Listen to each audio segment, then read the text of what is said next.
Hello साथियों, नमस्कार। मैं पारस कुमार आप सभी का स्वागत करता हूं आपके अपने चैनल पारस फिजिक्स एजुकेशन में। साथियों, आज मैं आप लोगों के लिए लेकर आया हूं हिंदी का मॉडल पेपर नंबर 8, जो कि आपके सिलेबस के अनुसार तैयार किया गया है। इसमें टोटल नंबर ऑफ क्वेश्चन 30 हैं। आप सभी लोग 30 में से कितने क्वेश्चन सही करते हैं, इसका जो आंसर है वो हमें कमेंट बॉक्स में ज़रूर देना। यहाँ से आपको अंदाजा हो जाएगा कि आपकी तैयारी किस तरह से चल रही है। तो स्टार्ट करते हैं प्रश्न क्रमांक 1 से। यहाँ कहा गया है विद्यार्थी में कौन सी संधि है। 4 ऑप्शन है, बताना है विद्यार्थी में कौन सी संधि होगी। तो यहाँ पर राइट आंसर होगा ऑप्शन ए, दीर्घ संधि यहाँ पर हो जाएगी। देखिए यहाँ कहा गया है विद्यार्थी में क्या है, दीर्घ संधि है। ध्यान रखिए, दीर्घ संधि में क्या होता है, जब समान स्वरों का मेल होता है, जैसे आ प्लस आ का होगा, ई प्लस ई का होगा, ऊ प्लस ऊ का होगा, तो वहाँ पर दीर्घ संधि होती है। यहाँ पर क्या है, विद्यार्थी मतलब विद्या प्लस अर्थी, तो यहाँ पर क्या है, बड़ा आ प्लस यहाँ पर क्या है, छोटा आ, तो यहाँ पर क्या है, समान स्वरों का मेल हो रहा है, अर्थात यहाँ पर दीर्घ संधि हो जाएगी। ओके। इसके बाद प्रश्न क्रमांक 2, कानन का पर्यायवाची शब्द है। बताना है आपको कानन का पर्यायवाची शब्द क्या होगा। तो आपको बता दें कानन का पर्यायवाची क्या क्या होता है, जंगल, वन, कानन, अरण्य, विपिन, ये क्या है, सब जंगल के पर्यायवाची होते हैं। तो यहाँ पर राइट आंसर अपना क्या हो जाएगा, ऑप्शन सी। ध्यान रखिए, जंगल, वन, कानन, अरण्य, विपिन, ये सब क्या है, जंगल के पर्यायवाची होते हैं। क्लियर। इसके बाद आते हैं हम अगले क्वेश्चन पर। वाक्य विग्रह का अर्थ है। बताना है वाक्य विग्रह का अर्थ क्या होता है। तो साथियों यहाँ पर राइट आंसर अपना क्या हो जाएगा, यहाँ पर राइट आंसर होगा वाक्य खंडों को अलग अलग करके उनका संबंध बताना वाक्य विग्रह का अर्थ होता है। ऑप्शन सी यहाँ पर राइट आंसर अपना हो जाएगा। और आप सभी लोग भी सारे क्वेश्चनों के आंसर देते जाएं और आप लोग देखें कि आपकी तैयारी किस तरह से चल रही है। और वीडियो पसंद आ रहा है, वीडियो को लाइक करें, दोस्तों के साथ भी इसे अधिक से अधिक जरूर शेयर करें ताकि वो भी इस वीडियो को देख सकें। यहाँ कहा गया है बिनु पग चलई सुनई बिनु काना, कर बिनु कर में करई विधि नाना। इस पंक्तियों में बताना है कौन सा अलंकार है। बहुत फेमस पंक्तियां हैं, कई बार एग्जाम में आ चुका है कि इसमें कौन सा अलंकार होगा। तो यहाँ पर जो अलंकार होगा वो होगा विभावना अलंकार। ऑप्शन ए यहाँ पर राइट आंसर होगा। आप सोचेंगे कैसे होगा, चलिए मैं आपको बताता हूं। देखिए यहाँ कहा गया है इन जो पंक्तियों में क्या है, इन पंक्तियों में विभावना अलंकार है, क्योंकि जब कारण के अभाव में भी जब कार्य की सिद्धि का वर्णन होता है तो वहाँ विभावना अलंकार होता है। देखिए यहाँ क्या है, बिनु पग क्या है, बिनु पग चलई सुनाऊं बिनु काना, मतलब बिना पैर के चलने, बिना कान के सुनने और बिना हाथ के कार्य करने की बात कही जा रही है। अर्थात क्या है, कारण के अभाव में भी कार्य की सिद्धि का यहाँ पर वर्णन हो रहा है। तो यहाँ पर जो अलंकार होगा साथियों वो होगा विभावना अलंकार। क्लियर। इसके बाद आते हैं हम प्रश्न क्रमांक 5 पर। सुई का तत्सम रूप क्या है। क्या है शब्द, सुई।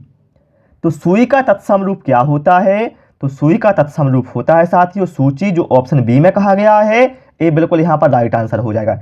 देखिए आपको कंफ्यूज नहीं होना है, ठीक है। ऑप्शन डी में क्या है, सूची, तो सूची नहीं, ध्यान रखिए चा में छोटी की मात्रा लगती है, ये होता है सुई का तत्सम रूप।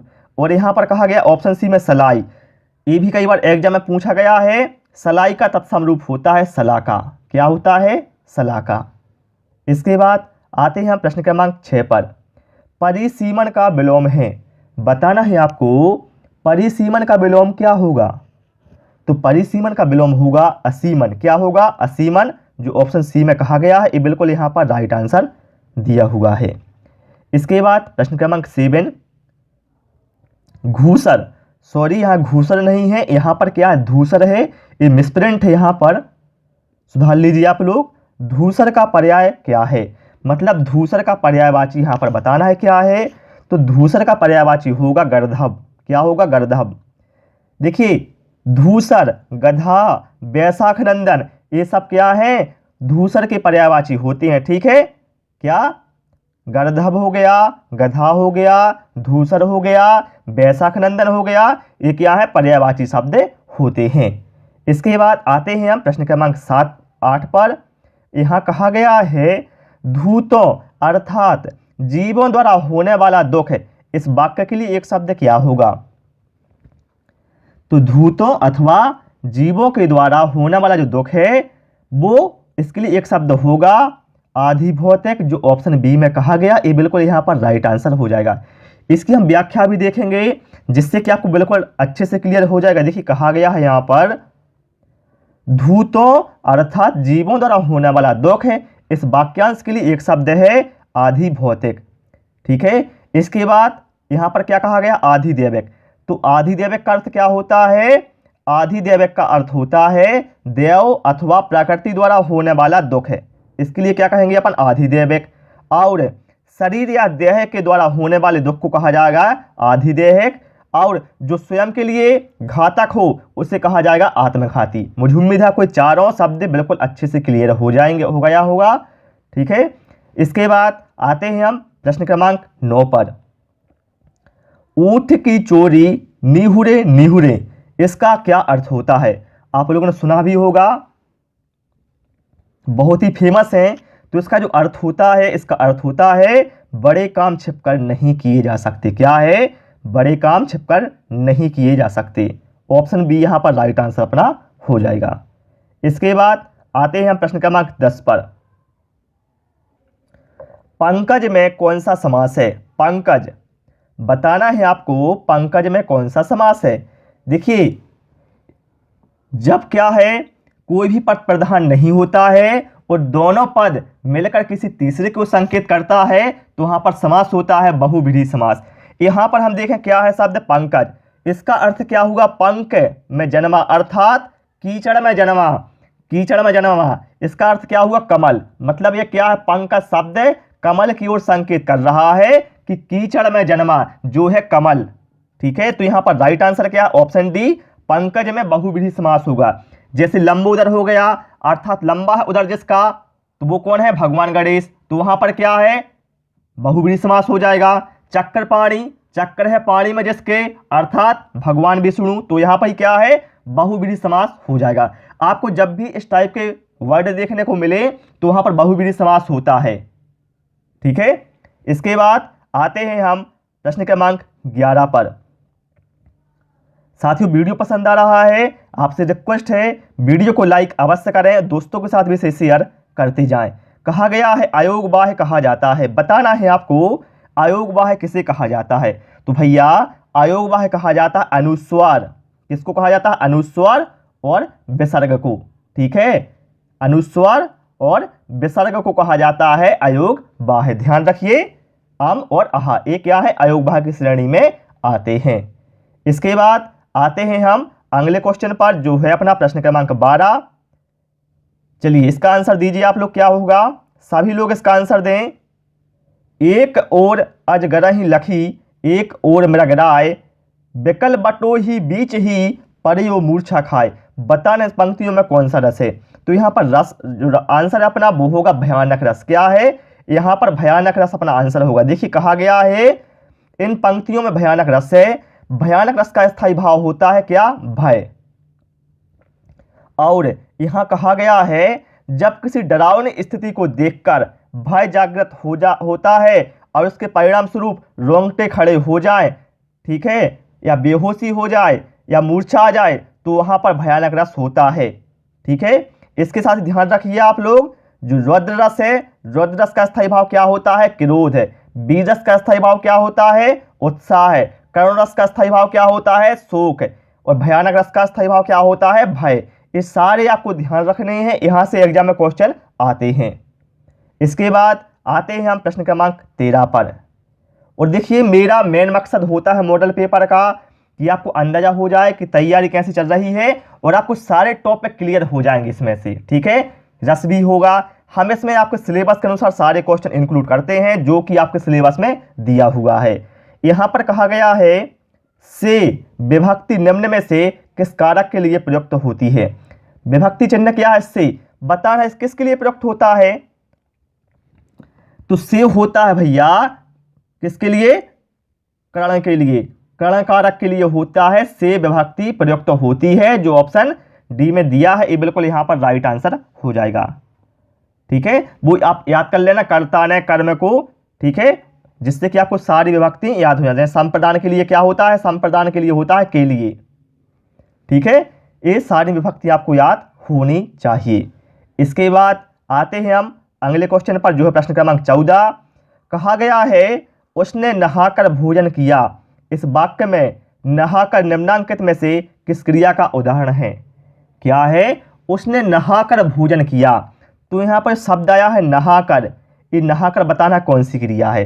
तो यहाँ पर जो नहाकर है यह पूर्वकालिक क्रिया है। क्या है? यहाँ पर पूर्वकालिक क्रिया होगी। क्यों होगी? देखिए, इसको समझ लीजिए। जब कर्ता एक क्रिया को समाप्त करके तत्काल दूसरी क्रिया प्रारंभ करता है तो पहली क्रिया को पूर्णकालिक क्रिया कहते हैं। देखिए यहाँ क्या हुआ है, उसने नहाकर भोजन किया, मतलब उसने नहा लिया पहले, उसके बाद क्या है, भोजन किया। तो पहले की क्रिया क्या है, नहाना, ये पहली क्रिया है नहाना, और दूसरी क्रिया क्या हो गई, भोजन। ठीक है, नहाने के बाद भोजन किया, तो जो पहले वाली क्रिया है इसे कहा जाएगा पूर्वकालिक क्रिया। ठीक है, इसके बाद आते हैं हम अगले क्वेश्चन पर। कहा गया है यहां पर निम्नलिखित में से वाचन शिक्षण की विधि नहीं है। बताना इन 4 विधियों में से कौन सी वाचन शिक्षण की विधि नहीं है। तो यहां पर राइट आंसर क्या है, राइट आंसर यहां पर होगा व्याख्या विधि। व्याख्या विधि क्या है, वाचन शिक्षण की विधि नहीं है, बल्कि जो व्याख्या विधि है ये क्या है, ये उच्च कक्षा में शिक्षण की विधि होती है व्याख्या विधि, लेकिन ये वाचन शिक्षण की विधि नहीं होती है। इसके बाद प्रश्न क्रमांक 16। निम्नलिखित में से अभिव्यक्त्यात्मक उद्देश्य है। बताना है आपको अभिव्यक्त्यात्मक उद्देश्य है। तो अभिव्यक्त्यात्मक उद्देश्य होता है स्वानुभूत विचारों और भावों को अभिव्यक्त करना। जो ऑप्शन ए में कहा गया है ये बिल्कुल यहाँ पर राइट आंसर हो जाएगा। मुझे पता है आपको समझ में नहीं आया होगा, चलिए हम आपको बता देते हैं व्याख्या, जिससे कि आपको क्लियर हो जाए। यहाँ कहा गया है स्वानुभूत विचारों और भावों को अभिव्यक्त करना अभिव्यक्त्यात्मक का उद्देश्य होता है। देखिए इसमें क्या होता है, इसके अंतर्गत बालक को विभिन्न कार्य करने के लिए कहा जाता है, जैसे कहानी सुनाना, यात्रा इत्यादि का वर्णन करना, निबंध लिखना, संवाद लेखन इत्यादि। इन क्रियाओं द्वारा क्या है, बालक की अभिव्यक्तियों का पता चलता है। क्लियर। इसके बाद आते हैं हम अगले क्वेश्चन पर, जो है अपना प्रश्न क्रमांक 17। कहा गया है अंदर अंदर कड़ाही में गुड़ पगना, इसका क्या अर्थ होता है? तो इसके लिए अर्थ होता है गुप्त मंत्रणा होना। जो ऑप्शन बी में कहा गया है ये बिल्कुल यहाँ पर राइट आंसर हो जाएगा। इसके बाद कहा गया किस समास में कोई पद प्रधान नहीं होता। मैं आपको एक क्वेश्चन बता चुका हूँ, डेफिनेशन बताना है वह कौन सा समास है जिसमें कोई भी पद प्रधान नहीं होता। तो साथियों वो है बहुव्रीहि समास। इसमें क्या होता है, कोई पद प्रधान नहीं होता है, बल्कि दोनों पद मिलकर किसी तीसरे को संकेत करते हैं। ठीक है, और बात रही तत्पुरुष समास की, अव्ययी भाव और द्विगु समास की। देखिए यहाँ कहा गया है अव्ययी भाव समास में क्या होता है, पूर्व पद प्रधान होता है। तत्पुरुष समास में क्या है, अंतिम पद प्रधान होता है। ठीक है, और द्वंद्व में क्या है, दोनों पद प्रधान होती हैं द्वंद्व में। ठीक है, इसके बाद आते हैं हम अगले क्वेश्चन पर। कहा गया है स्वर किसका भेद है। सभी लोग इसका आंसर कमेंट जरूर करें। इजी क्वेश्चन है, लेकिन तरीका इसका जो है उससे क्या क्वेश्चन थोड़ी हार्ड हो गया है। बताना है स्वर किसका भेद है। सभी लोग इसका आंसर बिना देखे कमेंट करना किसका आंसर क्या होना चाहिए। तो स्वर भेद किसका है, वो है वर्ण का। जो ऑप्शन सी में कहा गया ये बिल्कुल यहाँ पर राइट आंसर हो जाएगा। कहा गया है यहाँ पर स्वर हिंदी वर्णमाला की ध्वनियों का विभेद है। हिंदी वर्णमाला में क्या है, ध्वनियां 2 प्रकार की होती हैं, स्वर और व्यंजन। क्लियर। इसके बाद प्रश्न क्रमांक 20। अत्याचार शब्द में उपसर्ग है। बताना है आपको अत्याचार शब्द में कौन सा उपसर्ग होगा। तो यहां पर राइट आंसर होगा ऑप्शन ए। यदि हम देखें यहां पर अत्याचार, इसका विग्रह क्या होगा, अति प्लस आचार। ठीक है, और उपसर्ग क्या है, हमेशा शब्द के आगे लगाए जाते हैं और प्रत्यय क्या है, पीछे लगाए जाते हैं। तो यहां पर जो अति है वो क्या है, उपसर्ग हो जाएगा। ठीक है, इसके बाद आते हैं हम क्वेश्चन नंबर 21 पर। लड़के होकर रोते हैं, यह कथन बताना है कैसा है। देखिए आप लोगों ने सुना भी होगा, जब कक्षा में कोई छोटी कक्षा में कोई बच्चा रोने लगता है तो टीचर क्या कहते हैं, बताओ आप लोग लड़के होकर रोते हो। तो यह जो कथन है वो क्या करता है, वो भाषा को जेंडर की दृष्टि से पढ़ने को बाध्य करता है। ठीक है, इसके जो ऑप्शन सी में कहा गया ये बिल्कुल यहाँ पर राइट आंसर दिया हुआ है। इसके बाद आते हैं प्रश्न क्रमांक 22 पर। कहानी के संदर्भ में कौन सा कथन उपयुक्त लगता है, बताना है आपको। कहानी के संदर्भ में आपको कौन सा कथन उपयुक्त लगता है, तो यहाँ पर राइट आंसर हो जाएगा ऑप्शन डी में कहा गया है, कहानी में कथानक का होना अति आवश्यक है। बिल्कुल सही बात है, कहानी में क्या है, कथानक का होना आवश्यक है। इसके बाद प्रश्न क्रमांक 23 देख लेते हैं क्या कहा गया है। एक भाषा के अध्यापक को बच्चों में, बताना है यहाँ पर कि भाषा के अध्यापक को बच्चों में किस पर बल देना चाहिए। तो भैया भाषा के अध्यापक को बच्चों में क्या है, विविध संदर्भों में भाषा प्रयोग की क्षमता पर विशेष बल देना चाहिए, जो ऑप्शन सी में कहा गया है। ये बिल्कुल यहाँ पर राइट आंसर अपना हो जाएगा। ठीक है, इसके बाद आते हैं हम प्रश्न क्रमांक 24 पर। कहा गया है कविता का एक निश्चित अर्थ होता है जिसे सभी विद्यार्थियों को पढ़ना चाहिए। इस कथन के बारे में आप मानते हैं, बताना है यहाँ पर आप क्या मानते हैं। यहाँ पर कथन क्या दिया गया है, कविता का एक निश्चित अर्थ होता है जिसे सभी विद्यार्थियों को पढ़ना चाहिए। तो यहाँ पर राइट आंसर क्या हो जाएगा, कवि ने कविता एक अर्थ में लिखी हो जिसे हर विद्यार्थी को समझना चाहिए, जो ऑप्शन सी में कहा गया है। ये बिल्कुल यहाँ पर राइट आंसर कहा गया है। ठीक है, इसके बाद प्रश्न क्रमांक 25। आप मानते हैं कि अलग अलग तरह की सामग्री पढ़ने के अवसर मिलने से, बताइए क्या होता है। यदि अलग अलग तरह की सामग्री पढ़ने के अवसर मिलते हैं तो इससे क्या होता है, तो इससे होता है भाषा को विविध संदर्भों में प्रयोग करने की क्षमता या समझ बनती है। ठीक है, जो ऑप्शन ए में कहा गया ये बिल्कुल यहाँ पर करेक्ट आंसर अपना हो जाएगा। यहाँ कहा गया है भाषाविदों का मानना है कि अलग अलग तरह की सामग्री पढ़ने के अवसर मिलने से भाषा को विविध संदर्भों में प्रयोग करने की समझ बढ़ती है। इसके बाद आते हैं हम अगले क्वेश्चन पर, जो है अपना प्रश्न क्रमांक 26। यहाँ कहा गया है यदि आपकी कक्षा में दृष्टिबाधित बच्चे हैं तो आप क्या करेंगे। दृष्टिबाधित मतलब आँख से क्या है, वो विकलांग हैं। ठीक है, दृष्टिबाधित मतलब जो जिनकी दृष्टि बाधित है, तो आप क्या करेंगे, उन्हें पढ़ने के उपयुक्त साधन देंगे, जो ऑप्शन बी में कहा गया है। ये बिल्कुल यहाँ पर करेक्ट आंसर अपना हो जाएगा। इसके बाद अगला है गांठ का पूरा, इस मुहावरे का अर्थ क्या है। बहुत ही फेमस मुहावरा है गांठ का पूरा, तो इसका अर्थ होता है धनी या मालदार, जो हमें ऑप्शन डी में कहा गया। ये बिल्कुल यहाँ पर राइट आंसर हो जाएगा। इसके बाद प्रश्न क्रमांक 28। लक्ष्य का अनेक अर्थक शब्द हैं। शब्द क्या है, लक्ष्य। बताना है आपको लक्ष्य के कौन कौन से अर्थ होते हैं, जो यहाँ पर 4 ऑप्शन में दिए हुए हैं। तो देखिए लक्ष्य का अर्थ होता है उद्देश्य भी होता है और निशाना भी होता है, जो ऑप्शन ए में कहा गया। ये बिल्कुल यहाँ पर राइट आंसर अपना दिया हुआ है ऑप्शन ए में। इसके बाद अगला है सुधा का अनेक अर्थक शब्द है। शब्द क्या है, सुधा। तो सुधा का अर्थ क्या होता है, सुधा का अर्थ पानी भी होता है और अमृत भी होता है, जो ऑप्शन बी में दिया है। ये बिल्कुल यहाँ पर राइट आंसर अपना हो जाएगा। इसके बाद आते हैं प्रश्न क्रमांक 30 पर, जो कि हमारे मॉडल पेपर का लास्ट क्वेश्चन है। और आप सभी लोग इस क्वेश्चन के बाद जितने भी क्वेश्चन आपने 30 में से किए हैं, इसका जो आंसर है वो हमें कमेंट बॉक्स में अवश्य देना।